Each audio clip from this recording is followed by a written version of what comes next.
Assalamualaikum warahmatullahi wabarakatuh.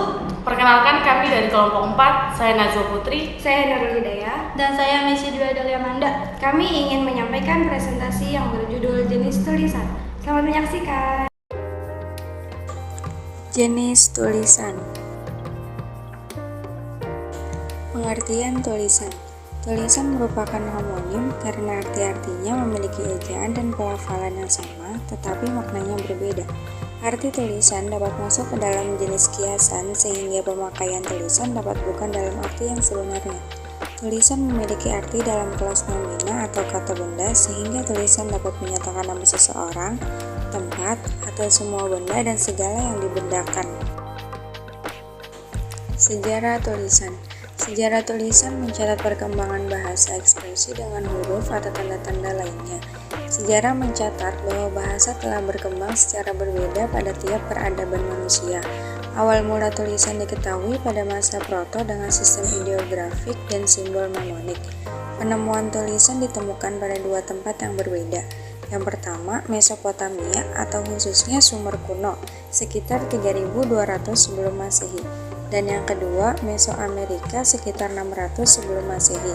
12 naskah kuno Mesoamerika diketahui berasal dari Zapotek, Meksiko.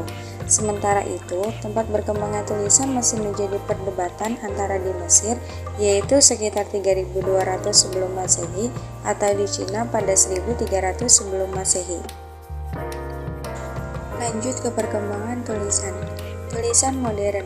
Perkembangan teknologi telah mengubah cara menulis. Penemuan pena, komputer, mesin cetak, serta telepon genggam merupakan perkembangan teknologi yang mempengaruhi cara menulis pada masa modern. Penulisan dengan cara menekan tombol dan tidak lagi dengan menggerakkan tangan. tulisan purba. Pada masa ini tulisan berkembang dengan variasi yang beraneka ragam. Bangsa Sumeria menciptakan tulisan aksara paku, sementara bangsa Mesir menciptakan tulisan hieroglif. Jenis tulisan lain berkembang pada masa ini, misalnya logograf Tionghoa dan naskah Olmec yang diciptakan oleh Mesoamerika. Fungsi tulisan terbagi menjadi 5. Yang pertama, fungsi penugasan. Fungsi penugasan yaitu ada kalanya sebuah tulisan dibuat khusus untuk memenuhi tugas yang diberikan. Yang kedua, fungsi estetis. Fungsi estetis adalah fungsi ini biasanya dianut oleh para sastrawan. Mereka menulis dengan tujuan untuk menciptakan sebuah keindahan melalui tulisan yang dapat dibentuk puisi, cerpen, ataupun novel. Yang ketiga, fungsi penerang. Fungsi penerangan yaitu tulisan yang bertujuan dan terkait dengan motivasi utama si penulis yang membuat tulisan yang memberi informasi kepada pembaca. Yang keempat, fungsi konsumtif. Fungsi konsumtif maksudnya ada kalanya sebuah tulisan diselesaikan untuk dijual dan dikonsumsi oleh para pembaca. Dan yang terakhir, fungsi pernyataan diri. Fungsi pernyataan diri adalah sebuah tulisan terkadang dibuat untuk menegaskan siapa diri Anda. Jenis-jenis tulisan. Jenis-jenis tulisan terbagi menjadi 4. Yang pertama, narasi.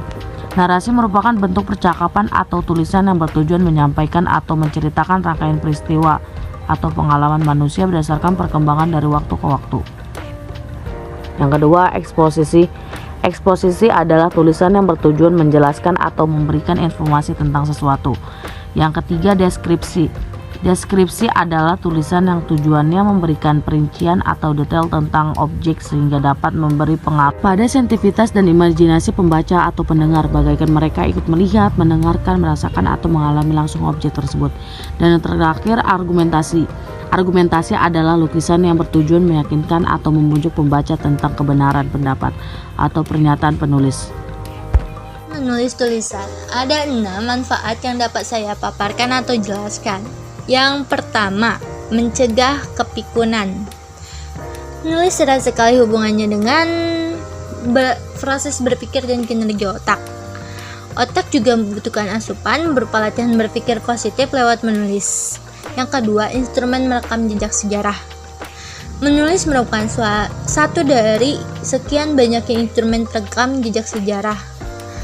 Dikarenakan media ini yang paling banyak tersebar dan mudah ditemukan. Yang ketiga, instrumen untuk menjaga ilmu. Sudah menjadi sesuatu yang dapat kita maklumi bersama bahwa kekuatan otak dalam mengingat memiliki batas.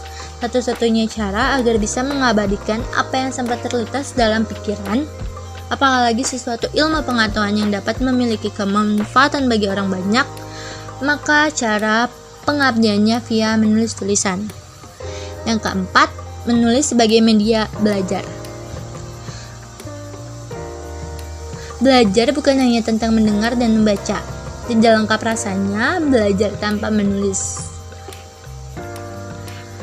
Kurang lengkap rasanya ilmu jika belum dituangkan dalam menulis.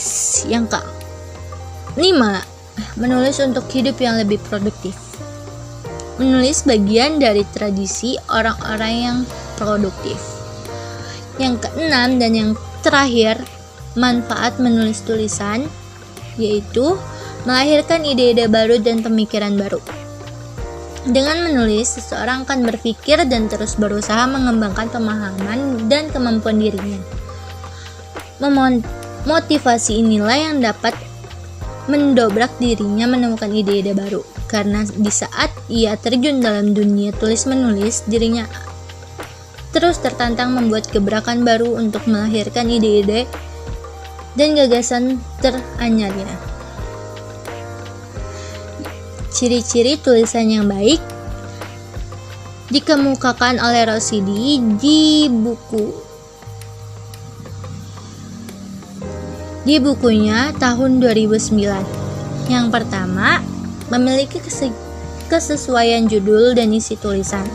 Yang kedua, ketepatan penggunaan ejaan dan tanda baca. Yang ketiga, ketepatan dalam struktur kalimat. Yang keempat, kesatuan, kepaduan, dan kelengkapan dalam setiap paragraf. Adapun daftar sumber halaman yang kami cantumkan.